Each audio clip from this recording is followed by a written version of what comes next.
Welcome back to the channel, or welcome to the channel if it's your first time here. If it is, get down there, hit that subscribe button. I would appreciate it. Helps the channel out tremendously, along with the like button while you're down there too. Helps push the video to a larger audience. Anyways, we got a fat electrician video today. The most gangster dad of World War II. Pappy Gunn.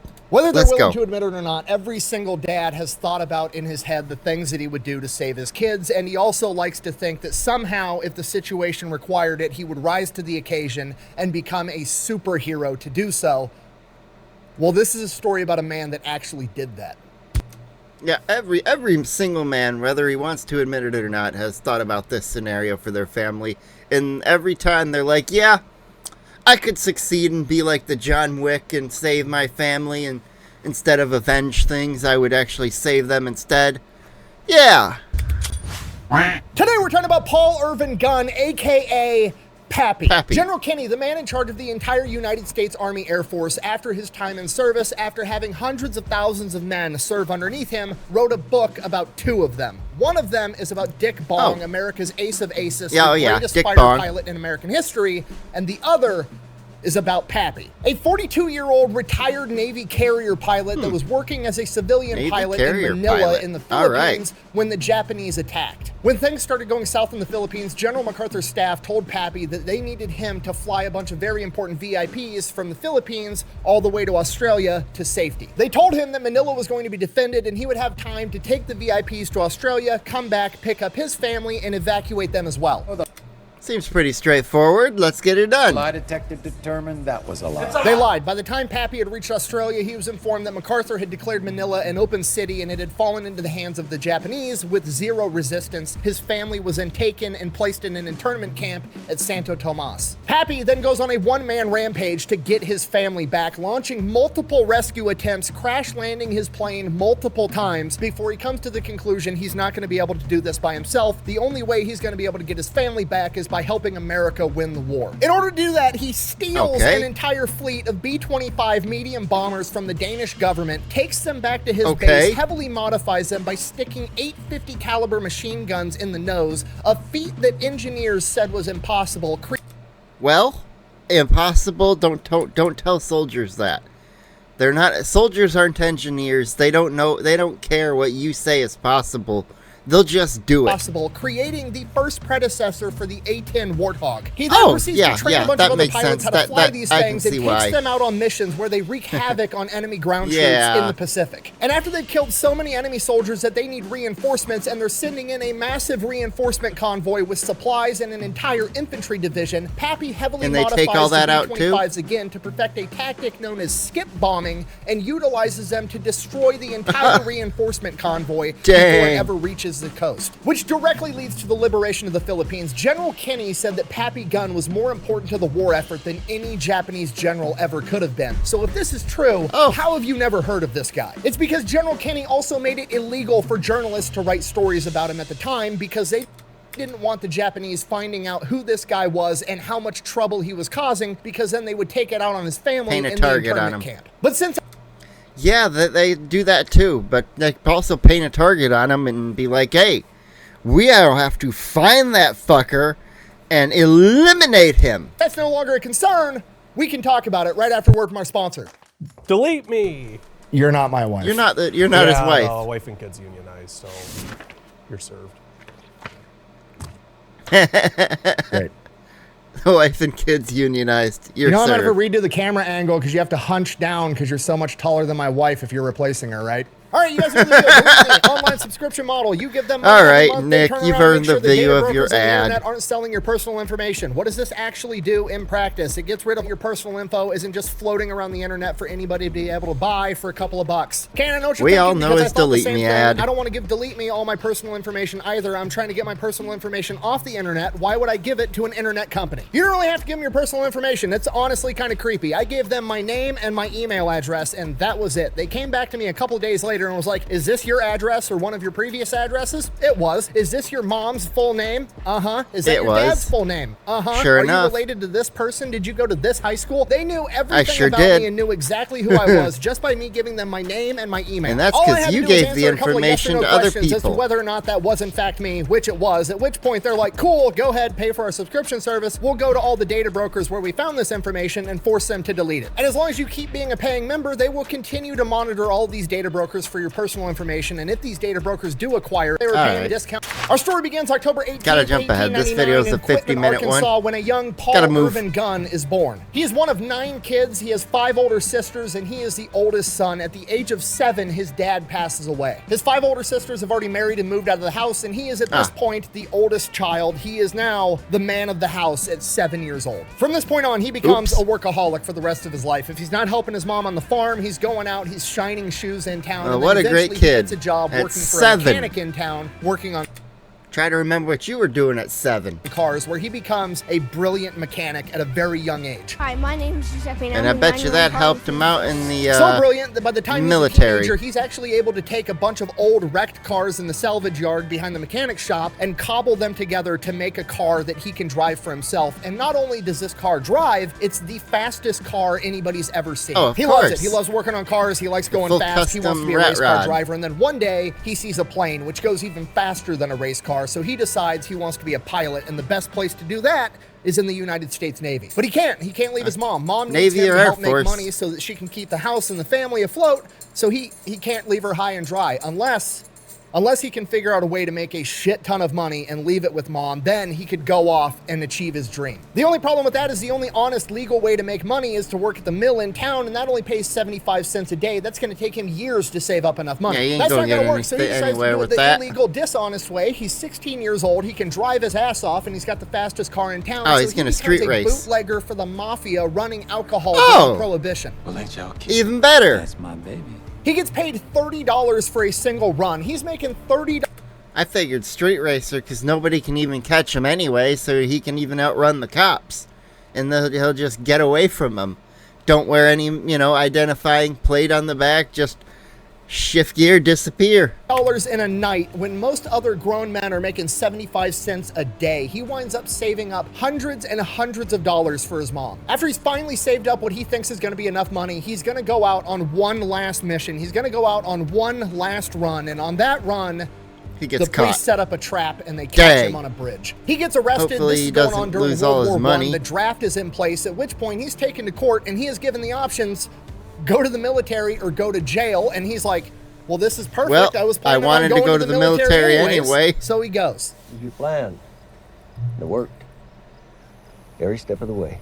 Ships off for basic training with the Ding. Navy, does great, everything's going awesome, and then it dawns on him, you have to be an officer to be a pilot. He's enlisted. There's no way they're going to let some guy who's here to avoid jail go off and become an officer, so his dreams of becoming a pilot aren't looking that great, at which point he decides he's going to be the next closest thing he can be just to be near the planes and to do something he enjoys. He's going to become an aviation mechanic. And that's what he does for the There you next go. 6 years. He's an aviation mechanic, and I he mean, is he went ungodly from good at it. Like, the dude car is just mechanic naturally to talented, plane mechanically mechanic. inclined. Whatever. He can look at Engines and something engines. just know how it works. And while he's doing that, he's sending a bunch of his money back home, and the only money he's spending on himself is he's going out on his own personal time and paying civilian pilots to train him how to fly planes. During this period of time, he also meets his wife Clara, and they end up getting married. And at some point along the line, Pappy is like, you know what? You look more like a Polly to me. He literally names so his he wife renames after her wife. himself, which is the second pilot I've covered on this channel that just randomly renamed Yeah, I their was about wives. to don't- say, I didn't don't we know what's just going on with cover that, one? but yeah, it happens. So now he's married to Polly. Hello, horse. I shall call you Burger. Now, right around the time this first 6 year I should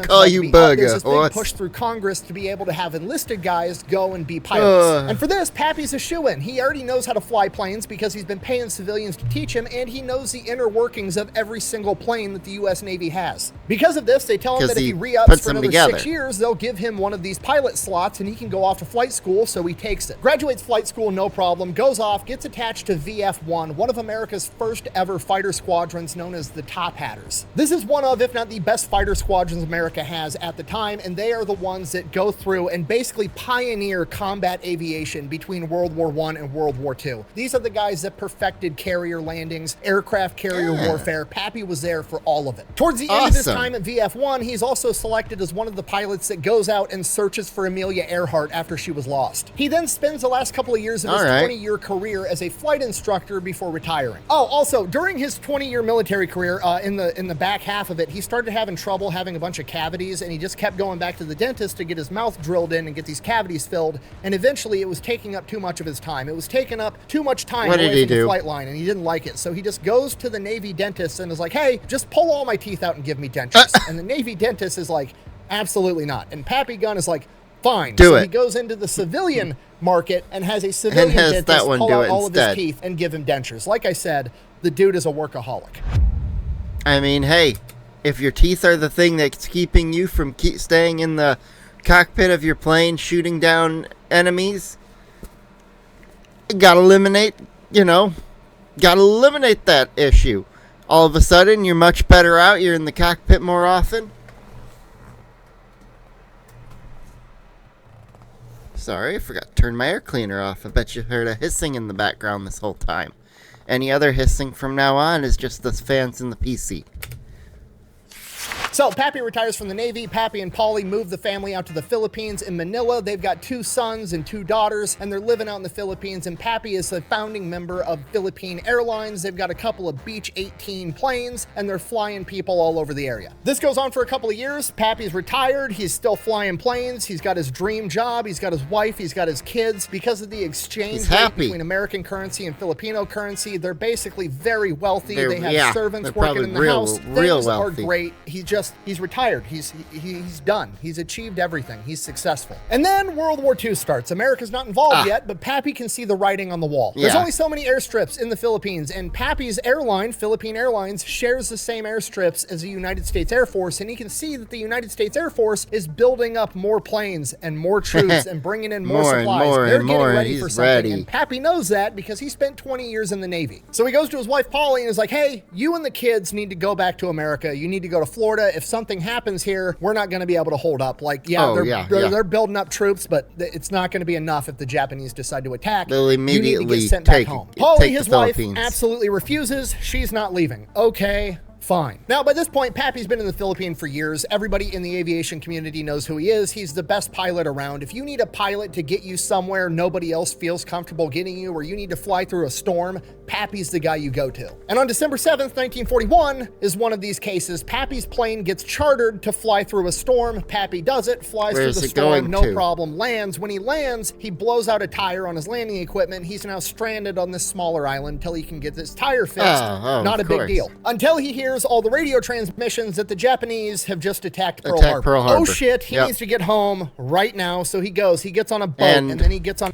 If you don't know, is the moment Japanese attack Pearl Harbor, they also set off simultaneous attacks all across different island nations throughout the Pacific to conquer everything in one swift kind of swooping arc, just sweeping down, taking everything, the Philippines, and every little island that they could grab. A train, and then he gets on a bus. He travels for an entire day and eventually makes it home, hasn't slept in 2 days, walks through the door, absolutely furious. The family's freaking out. His kids are like between the ages of 8 and 14. He's pissed off. He's telling Polly, damn it, you should have listened to me. Now it's going to be too late to get you out. I needed you to leave. Now the Japanese are coming here to attack us next, and I'm not going to be able to get you out. But he's going to have to, so he leaves. He's going to try. He goes back to the airfield, Nichols Field, and he goes to where his hangar is with all of his airplanes, and he separates his planes out, sticking them in the spots that are least likely to get attacked by the Japanese, not if, but when they launch an air raid, because it's probably going to be tonight. It's not if it'll happen.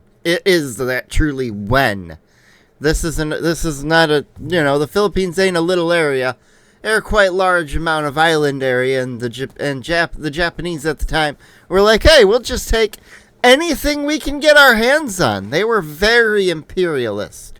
And I gotta say, outside of the violent aspect of it, you gotta love the ambition to let's grow and grow and grow and grow. We started as just a little island that kind of does rely on mainland, either mainland China in this case, or mainland America to ship things across a body of water to Japan.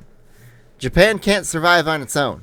It just doesn't have the the exact land and areas. They would basically rely on 100% fishing for all their food. His planes so that he's going to be able to save his family. And at this point, Pappy's like the only one that's just ratcheted up to 11. Like everybody else is like freaked out and sad. Pappy is like the one dude around that knows that the Japanese are on their way. He served 20 years in the Navy. He knows the only reason the Japanese would attack Pearl Harbor and cripple the American Navy was so that they could attack everywhere else in the Pacific theater with impunity, and that's exactly what they're going to do. On top of that, he also knows the atrocities that the Japanese military committed at Nanking and in China, killing and murdering innocent civilians and torturing them for fun. So he's...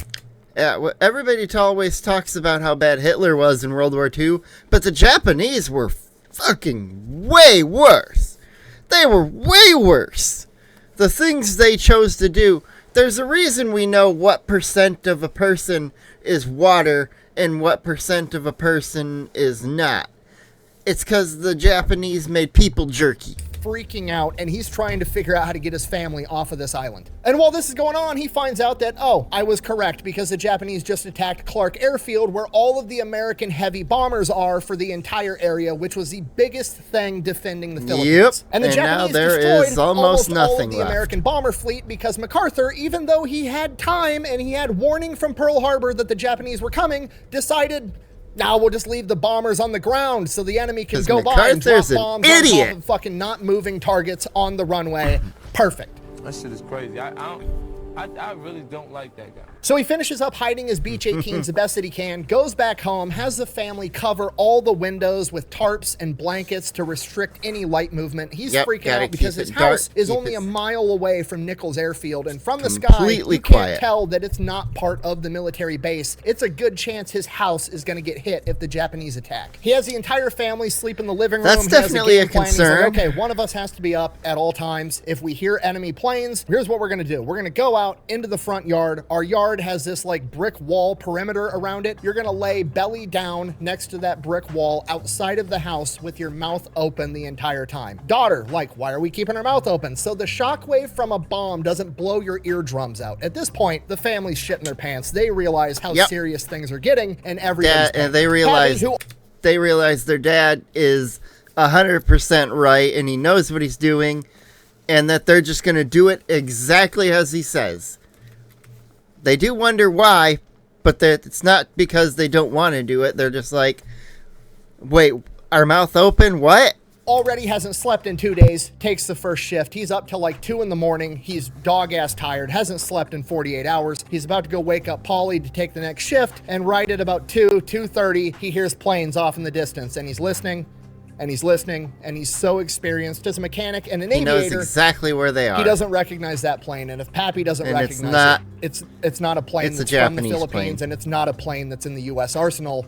It's the Japanese. Pappy wakes the entire family up. They rush outside, and they all get to lay belly down next to the brick wall in their front yard with their mouths open and watch Nichols Field a mile away get bombed to shit. Is that also a zero? Next morning, Pappy goes and finds an apartment deep into a residential area on Manila, somewhere that's going to be far away from any military objectives, so hopefully they're not going to get hit there. Moves the family into this apartment, and then immediately goes to check and see if his planes survived. Luckily, 2 of his Beach 18s made it through the bombing. But they're going to come back tonight, and they're going to hit it again. He's got to move these planes. He's thinking about where the fuck do I hide these planes and still be able to use them to take off. And he remembers that there's an abandoned airstrip from years ago right next to an old Chinese cemetery in Manila. He takes the planes, flies them to this abandoned cemetery, and then hides them in there. But now he's still got to be able to hide the airstrip because, yeah, the Japanese probably don't know about it right now just from looking at maps and stuff because it's so old and it's been abandoned. But if they're flying over doing reconnaissance, they're going to spot it eventually, and then they're going to bomb the airstrip, and then he can't take off, and then he can't use his planes, so he has to hide an entire airstrip from aerial view. So he gets a bunch of his employees from Philippine Airlines, and they work all day.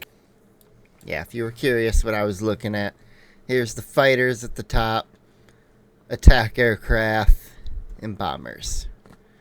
Yeah, so they had a good variety of everything. If you want, you can just simply Google Japanese bomber planes World War II and click the first one. There you go. You can easily find that. Constructing sheds Let's go. and makeshift shacks and putting them on wheels so that they can wheel them onto the airstrip and make it look like a homeless encampment or a slum and not an airstrip from an aerial view. That would be a good, that would be a good idea. Navy office in Manila and is like, hey, are you guys calling me back into service? What do you need? What are we doing? Everybody at the Navy, nobody has any fucking clue what's going on. Everything's chaos. They basically like shrug their shoulders and like, I don't know, bro. We haven't heard anything. So then he goes to check in with the Army Air Force, and the Army Air Force is like, hey, we're confiscating every civilian plane. Everything we need, we're confiscating all of it. It's ours now. So we're going to take your BJ-18s. You can give them to us, and then you can go fend for yourself with your family in Manila. Or, since you're a pilot, we'll commission you right now, and you can be a United States Army Air Force pilot. And Pappy's like, fucking, I guess I'm gonna be a pilot, and he gets commissioned as a captain on the spot at the age of 42, just so we're all clear, which is ancient in military standards. Yeah. Things aren't so bad. Food's a lot better. We used to boil everything.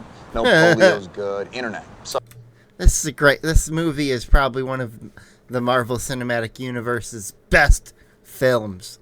Winter Soldier, by far. Either that one or maybe Thor Ragnarok.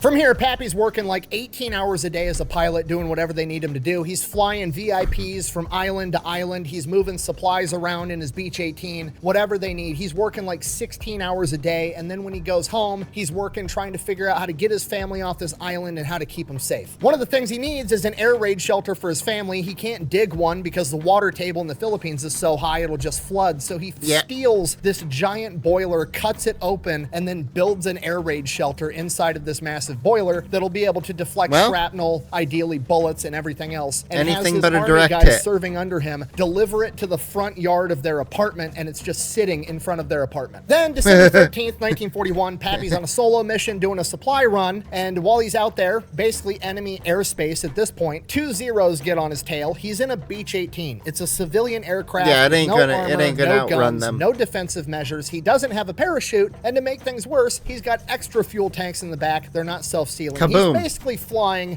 a giant incendiary bomb, and he has no way of defending himself. It's not the plane, it's the pilot. The Zeros start shooting at him. Pappy does the only thing he can do. He dives down, gets like feet off the ground. He's bobbing and weaving in between trees, hills, flying nape of the earth. Anything he can do to try to lose these Zeros, he's doing it. They chase him for like 10 minutes. They wind up shooting out his right engine and hitting his fuselage. He winds up losing the Zeros, but now he smells fuel. He's got they a damaged punctured his plane. fuel tanks. They're not self-sealing. He still has a huge problem on his hand. He's not going to be able to make it far on one engine. So he goes to the nearest Allied airfield. He approaches. He radios in. No response. Nothing. Radios in. No response. Nothing. He has to land this plane like right now. As he makes his approach, Allied forces start lighting him up with anti-aircraft fire, hitting his plane even more. They think he's a Japanese. Pappy and he peels probably off, really felt somehow like that. manages to limp the plane all the way back to Nichols Field, a mile from his house. And as he approaches Nichols Field at night, he radios in. Still, no response from anybody. Really? The radios have been knocked out in the previous air raids. And he's approaching, goes to hit the landing gear. I was like, is it his the radio? The hydraulic system for his landing gear's out too. He now has to belly land a plane with leaking fuel tanks in the middle of the night. Somehow he does it. He crash lands this plane, ends up ripping the wing off. The plane's absolutely totaled, but he survives. He's got one plane left, and then he just kind of like goes home. He's later told by the mechanics that his plane had 130 bullet holes in it. Woo! But, you know, lucky whatever. duck. He smokes a cigarette and heads home. Gets home late at night. Paulie asks him how his day was, and he's just like, it was good. It was he didn't want to worry her. Shortly after this, the Japanese start landing ground troops absolutely everywhere. Probably grabbed a drink and was just like, it was okay. It was okay. Pappy's like, I need to figure out where to get my family. I have to get them out of Manila, like right now. And for the same reason, this is also the same time that the Army chain of command is like, we need to get out all of our super important VIPs, like right now. Pappy, being one of the best pilots they have, gets selected to fly out General Barradin, the head of the U.S. Army Air Force at this point in time. And he basically tells them, no, sorry, I got to get my family out. I've got more important shit to do. Figure out how to get your own VIP they say, you can take your family with you, right? Australia, at which point he is ordered to take General Barradin, and he is assured by the chain of command that Manila is going to be defended. He will have time to make it back that's a lie. and save his family. That's a fucking lie. So he does it. He follows orders. He flies General Barrington and his staff to Australia, and by the time he lands in Australia, he finds out that MacArthur has declared Manila an open city, and it has been turned over to the Japanese with zero resistance. His family, for all intents and purposes, as far as he knows, is either Japanese dead prisoners. or put in a Japanese internment camp. Son of a bitch. Pappy flies off the fucking handle. He is pissed. He followed orders. He doesn't give a fuck about orders. He doesn't care about rank. He doesn't care about the military. He doesn't care about anything other than saving his family. And he's gonna do whatever it takes to get it done. And now they're trying to tell him he's not allowed to go back to the Philippines because it's too dangerous. Guess who doesn't give a single fuck about orders ever again? Pappy Gunn. So he goes out and somehow or another he acquires. See, this is what other nations don't realize about American troops. American troops have their family values, and they have that thing they're protecting behind them at home. At least some of the older ones do. When you find one of the older ones and you piss them off, now you haven't just created a tough, pissed off soldier. You've got a tough, pissed off soldier with things he's got fighting, things he's fighting for behind him back home. Or in this case, fighting in front of him behind enemy lines.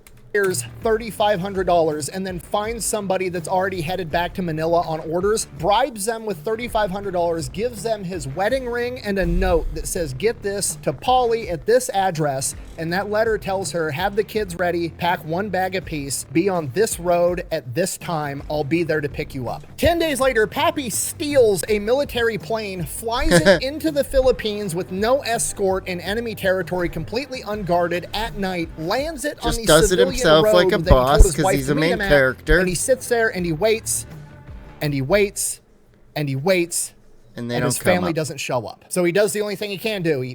He heads back to Australia. What trouble did he Pappy get gets in? back to Australia, starts trying to figure out what to do, starts going to different military units. Pappy, he just got commissioned as a captain. He wasn't attached to a unit formally. They were just like, here's your commission, go do whatever the fuck we tell you, and that's what was going on. He doesn't really know who his chain of command even is, so he just starts wandering around military bases from... At that point, you just pretend you're always where you need to be. You just, oh, I'm here, I'm going there, I'm going here.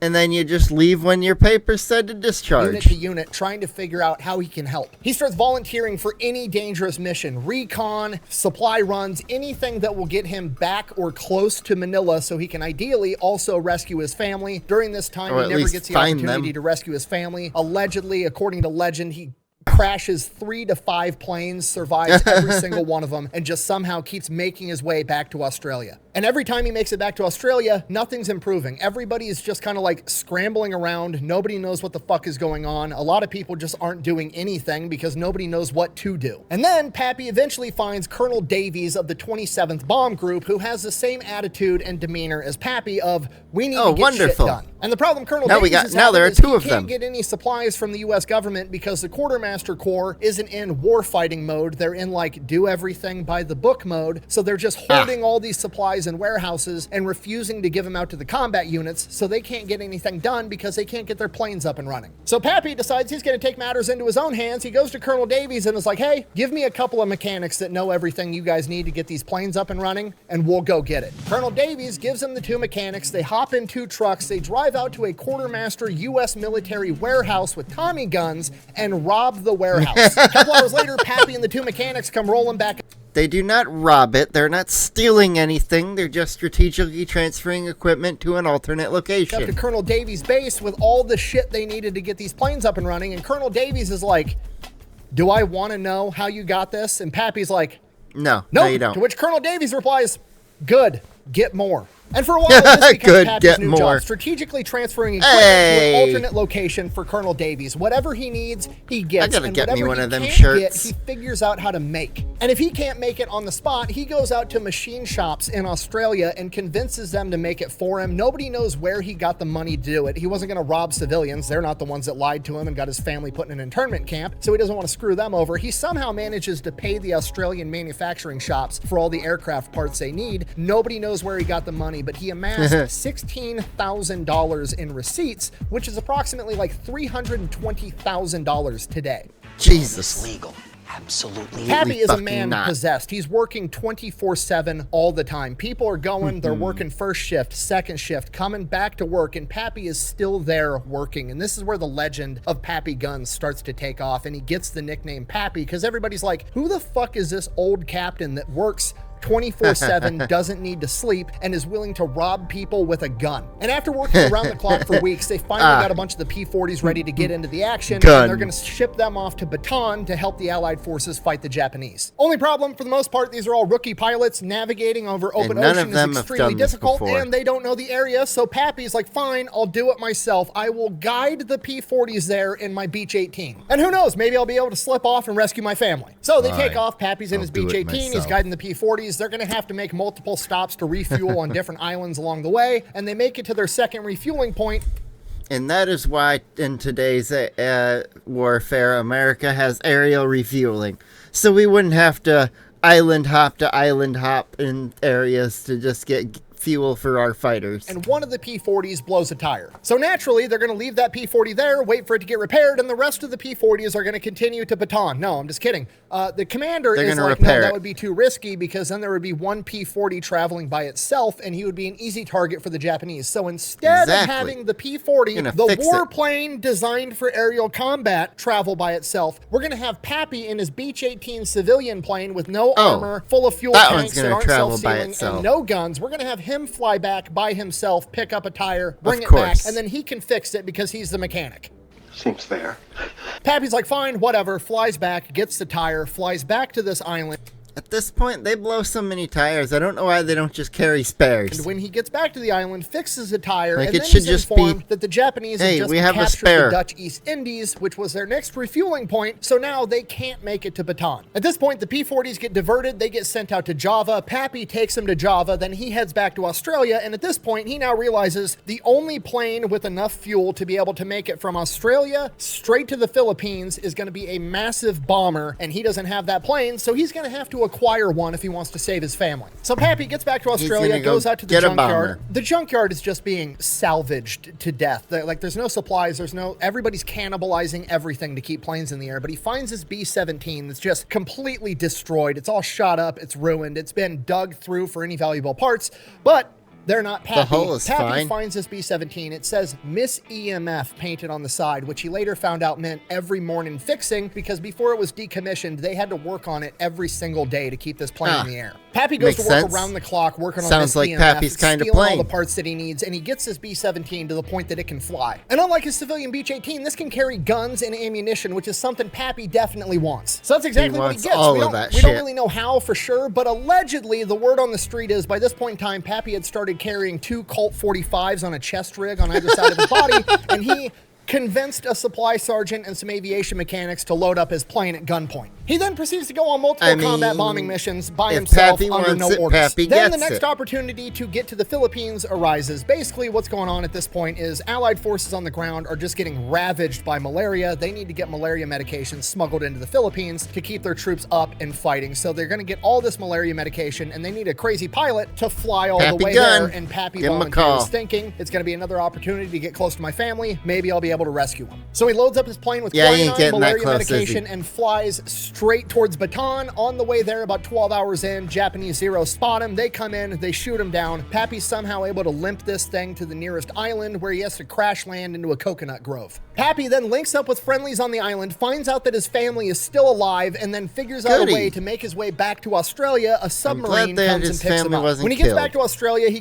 checks out the flight line, and there is 14 brand new B-25 medium bombers fresh off the factory line sitting there. Pappy is immediately pumped, like, okay, we're getting new planes, we're going to be able to fight this war, we're going to win, I'm going to get my family back. Pappy starts talking with the NCO that's on the flight line, taking care of these planes, and he informs him, oh, actually, these planes aren't for America, even though they're made by America in American factories. These planes actually belong to the Dutch Air Force, which is in shambles, and they don't even have enough men to man these planes. Immediately, Pappy's pissed, like, what the fuck are you, what are you talking about? We've got American pilots sitting around that don't have planes that are ready to go get into combat, and these are just going to sit here empty. And the NCO's just like, yep, pretty much that's about it. Not anymore. The dumbest thing I've ever heard. So Pappy immediately goes to Colonel Davies, tells Colonel Davies what's going on. Colonel Davies kicks it up to his chain of command, and the general above Colonel Davies writes an order for the American military to seize those B-25s. Have the Dutch agreed to this? No. Does Pappy care? Hey, we're going to take them. Also, no. So Pappy and a bunch of his boys roll up to this Dutch airfield, and they're like, hey, we're supposed to take these planes. Here's our written orders. And the Dutch are like, what the fuck are you talking about? Wait, nobody told us anything about this. No, you're not taking our planes. We need to look into this. We need to run this up our chain of command. You know, pretty understandable. Pappy said, no, we're not doing that. Asking here. And Pappy's like, sure, go ahead. You mind if we go look at the planes while you guys figure that out? And they're like, yeah, go ahead, go look at them, whatever. They go in the office to check this with the chain of command. Pappy and his guys hop in the planes and just fucking take off. They just go. By the time they land back at their airfield, the Dutch have already radioed up to the American chain of command. There's some major from a different chain of command that's there barking orders saying, we need to take the planes back right now. You stole these planes, blah, blah, blah, blah. Colonel Davies comes around the corner and is like, what orders do you have to make us send these planes back? And he's like, I have verbal orders from so-and-so. And he's like, cool, well, I have written orders right here, and written orders trump verbal orders, so fuck off, Always. The planes are ours. Written orders trump verbal orders every single time. In fact, if you're ever getting things at work, get it in writing. Ask your boss to do things in writing. That way you have a paper trail for if they ever fuck up against you. It works both ways, too. They'll have a paper trail against you. Pappy has just strategically acquired an entire fleet of B-25 medium bombers. But there's a problem. And they don't have bomb sights, so they're kind of worthless. The Dutch probably took the bomb sights out and then locked them up in the weapons cabinet, which would be standard procedure at this point in time. So, yeah, they're basically just giant transport planes. So is Pappy going to go back to there and steal the bomb sights? They're worthless. At which point, Pappy says, I'll be right back. Pappy takes off, goes back to the Dutch airfield, he does, and robs the supply sergeant and takes the bomb sights and brings them back. Pappy doesn't give a fuck. What are they going to do? Court-martial him? They already got his family put in an internment camp. He doesn't care. There's nothing more you can do to about him. Bombers, right? He was a Navy pilot. He's only done dive bombing. These things can't dive bomb. They're big conventional bombers dropping bombs from, 10,000 feet up in the air. And he very quickly realizes that that's not effective against ships at all. He's going to have to figure out a way to successfully use a B-25 effectively against enemy ships. And he decides you're just going to have to fly super low and go right above.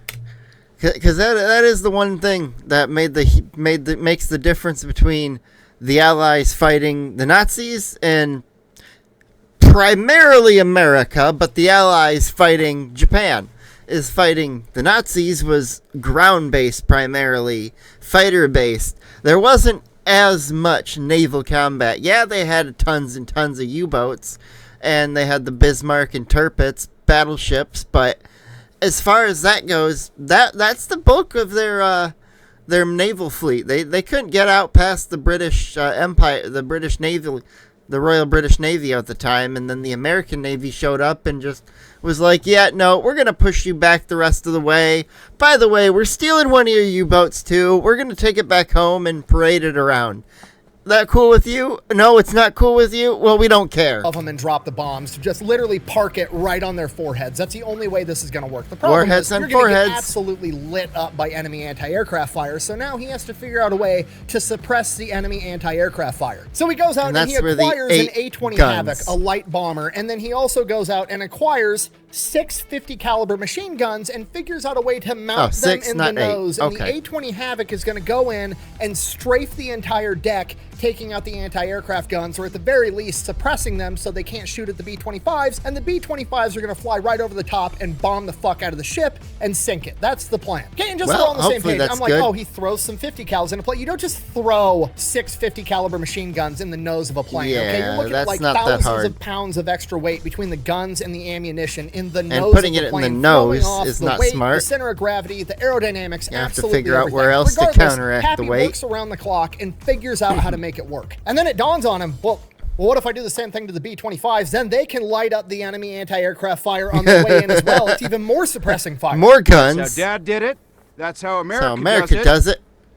And it's worked out pretty well so far. So Pappy goes to work again. This time it's way harder for whatever reason. The aerodynamics, the center of gravity just aren't working out. He's trying to mount 8 50 caliber machine guns in the nose of the B-25. He is working on it like 20 hours a day nonstop. Just a man that's absolutely possessed. While he's doing this, he winds up breaking his pinky. He smashes it somehow, whatever. Whoops. He breaks his Probably pinky. hit It's it all with mangled. a tool. It's hanging sideways. Goes to the doctor, gets it splinted. The splint keeps coming off. He keeps bumping it on shit. It fucking hurts. Finally, he's had Well, he's off. Trying to work, too but much he of his doesn't time care. off from his project. Does so he he get can his save pinky family, removed? And it's just a pinky. He doesn't fucking need it. So he goes to his medic and he's like, hey, I need you to cut this off. And the medic is like, dude, he says no. I'm just a medic. I'm not a surgeon. Let's take you to the hospital. We'll see what they can do. He's not even trying to question this guy. He doesn't want to do at it this point. He knows he's serious. So he goes to the hospital with Pappy. They go in. They talk to the surgeon. The surgeon's like, oh, we can splint it. We can do a cast. I can do some surgery. Blah blah blah blah blah. And Pappy's like, no, just cut the fucker off. I'm busy. I don't have time for this shit. And the surgeon is like, I can't ethically do that. At which point, Pappy pulls out one of his 45s, points it at his finger, and says, you're going to cut it off or you're going to clean it off the wall. What do you want to do?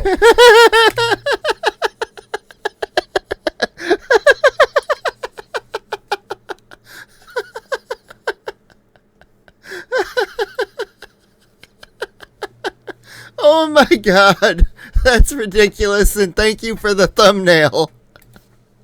The doctor cut it off. And Pappy goes right back to work with 9 fingers.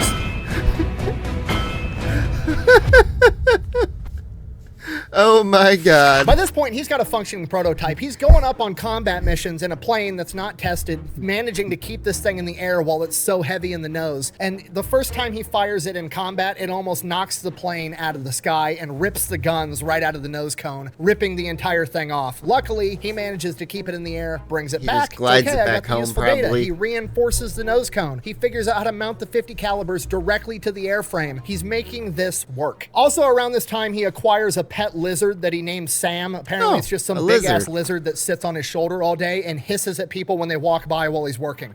So everybody's just kind of like the old crazy dude Pappy has just, he's lost his fucking mind. He's like the pirate with a hook and a parrot. Him missing an eye patch, you know? He's missing a finger. He's...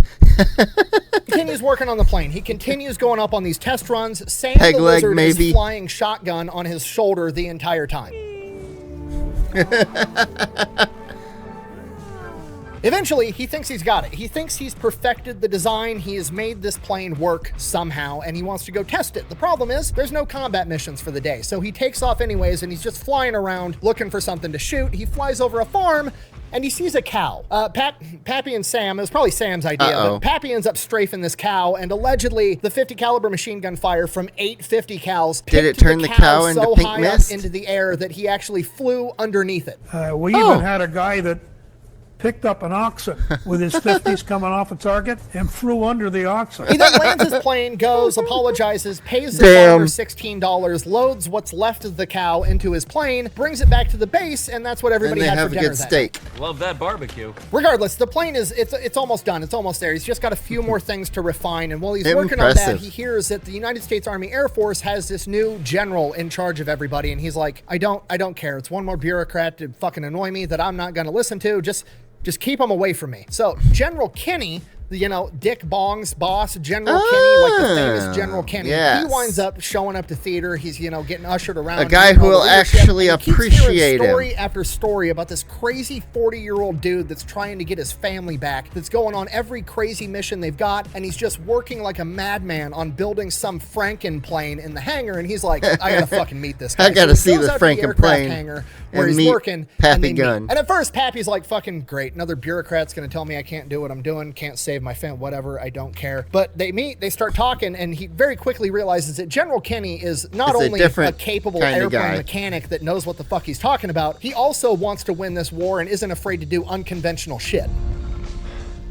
You're just like me. Because General Kenny has a pretty big history of wanting to do unconventional shit as well. He actually helped pioneer, design, and convince the American government to build 23-pound fragmentation bombs back in the day. And he has 3,000 of them laying around, so he goes to Pappy and is like, sounds like it could be pretty useful to drop those on top mid-strafing run. They got little parachutes, they float down, 23-pound hand grenades just explode all over the enemy after you strafe the shit out of them. And Pappy's like, fuck yeah, I can make that work. He then shows General Kenny the A-20 Havoc that's already up and functioning, and he's like, I could probably mount him in here and we could drop him after we do the strafing run. And he's like, that would be perfect. Also, if you can make me more of these, there's a bunch of combat going on in Papua New Guinea on this place called the Kokoda Trail that we're having all this ground combat. I could send the A-20s in to strafe enemy ground troops on the trail. It would be absolutely devastating. So that's exactly what they do. Pappy builds 15 more of the A-20 Havocs. They go into combat at the Kokoda Trail and play a decisive factor. The A-20, the original A-10. How about that? In the victory. And Pappy Gunn's not about to let all the other pilots have all the fun in the planes that he's just going built, in to so do he it goes himself to the too. Kokoda Trail and conducts 5 ground Nice. strafing missions. On his 5th mission, he's up in the air with Sam, strafing enemy soldiers, and then he Does he gets get hit with shot down? shrapnel that impales Oh, his boy. arm to his chair and ends up Oh. killing Sam, and Sam dies in his hand. Killed his dog. Yeah, that was a mistake. Okay, Pappy hasn't gave a fuck in a long time. Now he's running at an active deficit. They've killed the only thing that's brought him any joy in the past, like, year and a half. But the silver lining is, General Kenny, seeing how effective the A-20 Havocs were at ground combat, makes Pappy Gunn his head of special projects. Pappy no longer has to steal shit. He no longer has to acquire stuff He can and just rob order people. it. He has a blank check with the DoD budget. He's gonna get whatever the fuck Nice. he wants, whenever he wants it. And with that, he decides the B-25s might be even more effective at sinking enemy ships if they could skip bomb. Skip bombing was a technique that was originally pioneered by the British, where the plan was fly really fast right above the water, drop your bomb going so fast that the bomb skips across the water Bounces like across a rock the water, on a pond, yeah. and then clashes into the side of the enemy ship and explodes. Pappy goes in, gets his skip bombs, modifies the fuses so they have an 11-second delay, giving them enough time that they're going to be able to punch into the enemy ship's hull and then explode Then on the explode inside. He then inside. retrofits Nice. the B-25 to function with this new skip bombing technique, and then he goes out and tests it on some abandoned ship they have off the coast, and it's effective, at which point he goes to work with a bunch of other mechanics, Nice. modifying all 14 of the B-25s, and then he gets more B-25s coming in, and he modifies all those too. So now the B-25 has been changed from a medium bomber into what amounts to an A-10 Warthog that can skip bombs at you. Fuck yeah.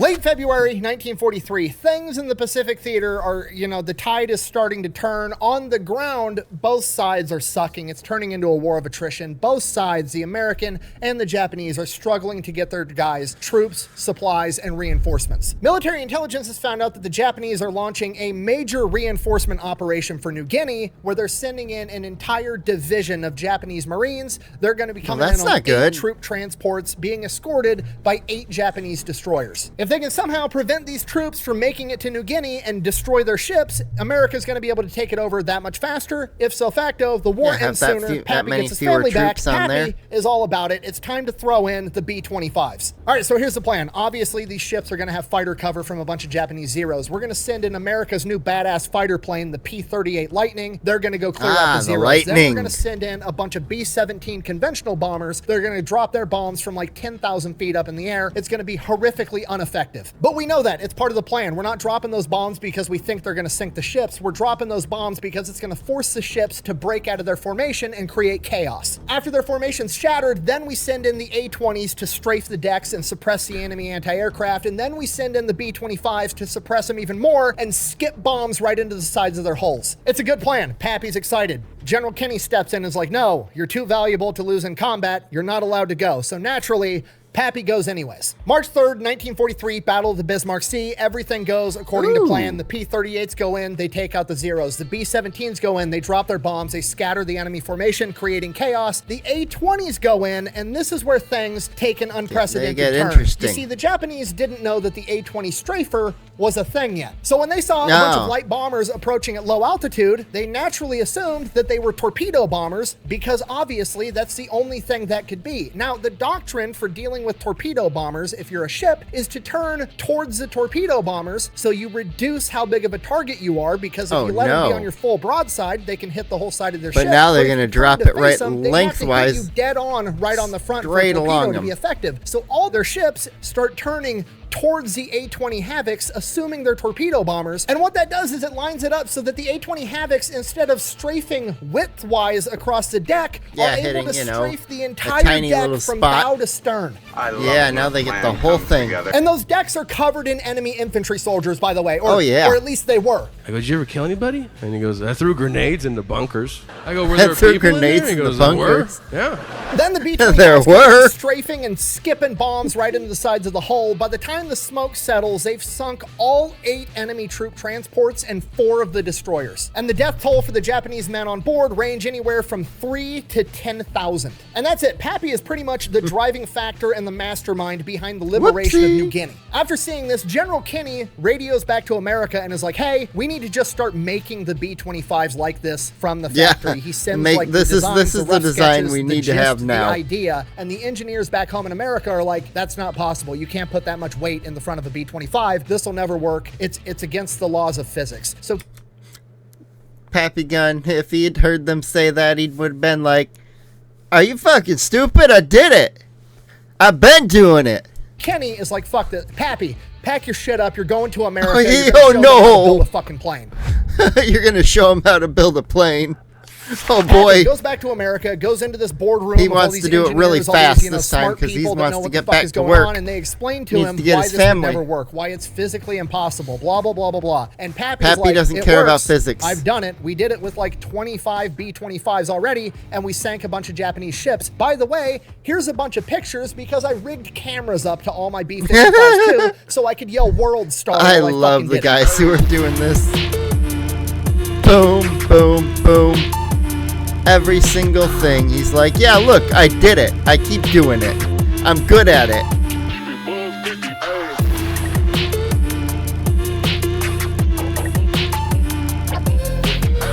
Pappy then goes and shows the engineers how he did it, and this becomes an official manufactured model of the B-25, the B-25 Strafer. After that, Pappy heads back to Australia. Gotta save his family. Gets back to Australia, starts working as the head of special projects for General Kinney again, and then he finds out that the engineers back in America one-upped him. They didn't figure out how to mount 8 50 calibers in the B-25. Did they do 10? They figured out how to mount 12 50 calibers in the B-25. Oh boy. That's going to be the new standard B-25 Strafer. They've one-upped He's probably excited about that. Yes. Do they have engineering degrees? Yes. Do they have unlimited resources and didn't cobble it together in an aircraft hangar that's in the also middle true. of a war zone? Yes. But also, Pappy Gunn's not going to let that shit stand. He doesn't care. He's happy about it too. Pappy goes back to work in his lab. What, is he going to put 16, 20 in him?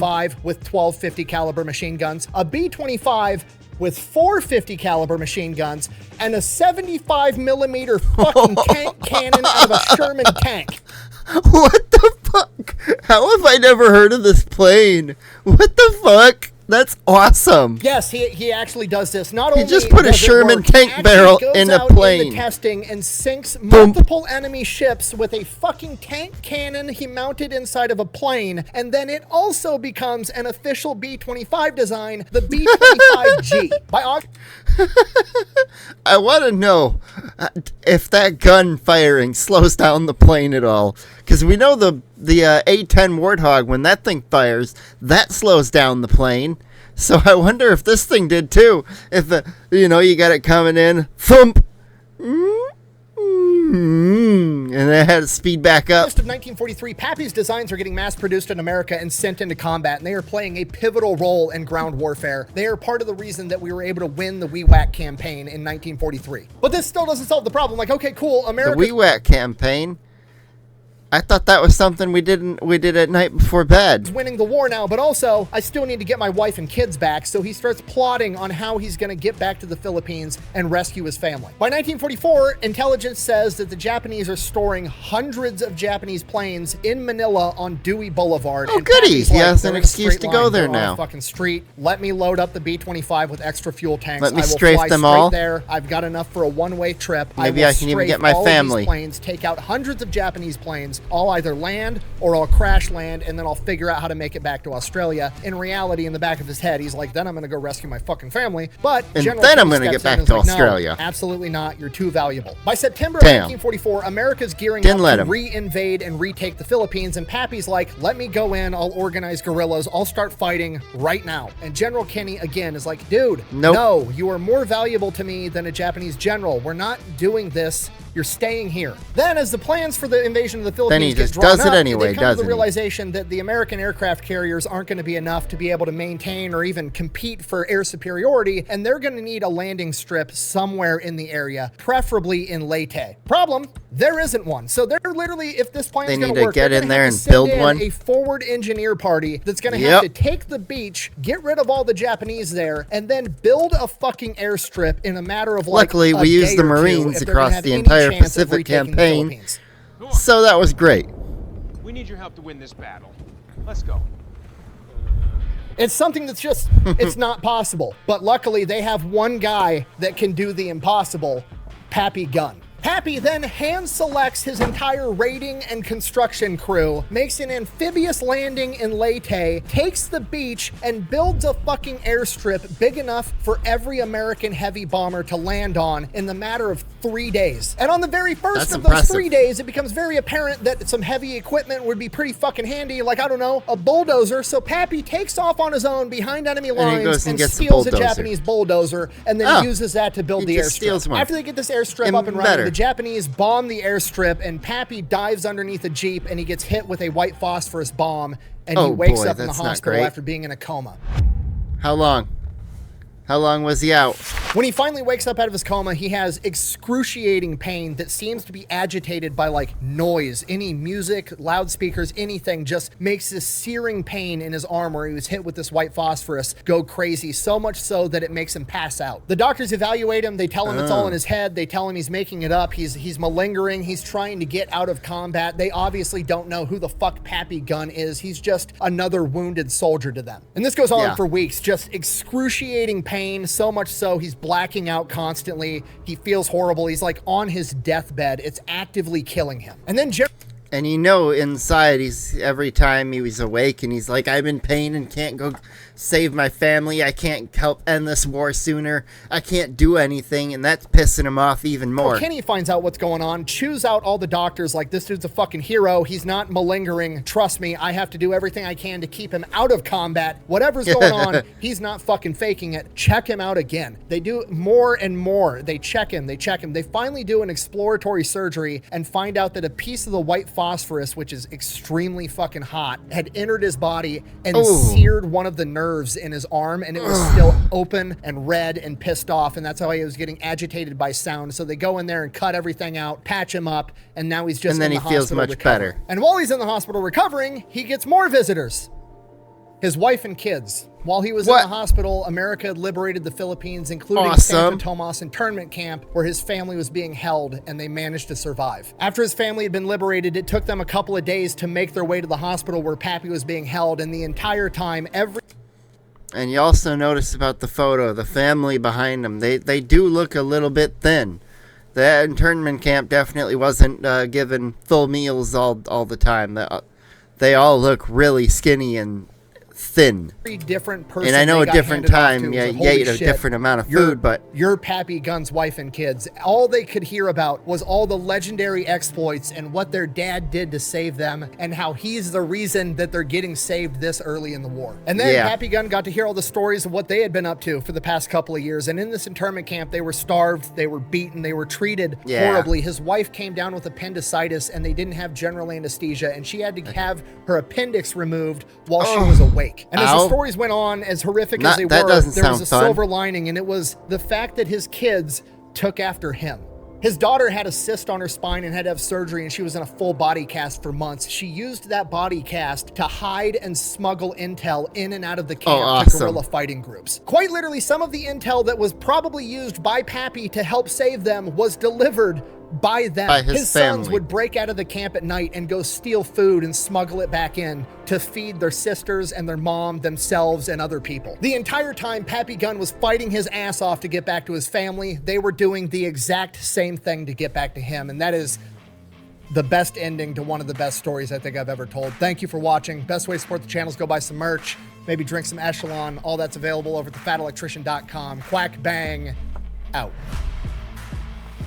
Man, this is one of those stories that I really hope gets made into a movie, but I know that they would ruin it at the same time because that seems too unrealistic. Bah. Oh God, if we had $1 for every that seems too unrealistic movie that never got made, we'd all be super wealthy. Anyways, if you made it this far, I very much appreciate you. And I hope you would hit that like button down below, hit the subscribe button if you're not there already, and come back later today because at the time I'm recording this, we're only about 12 hours beyond America killing the Iranian leader. How about that? So yeah, that's my video later, a little spoiler. So come back for that and have a great day. I'll see you later.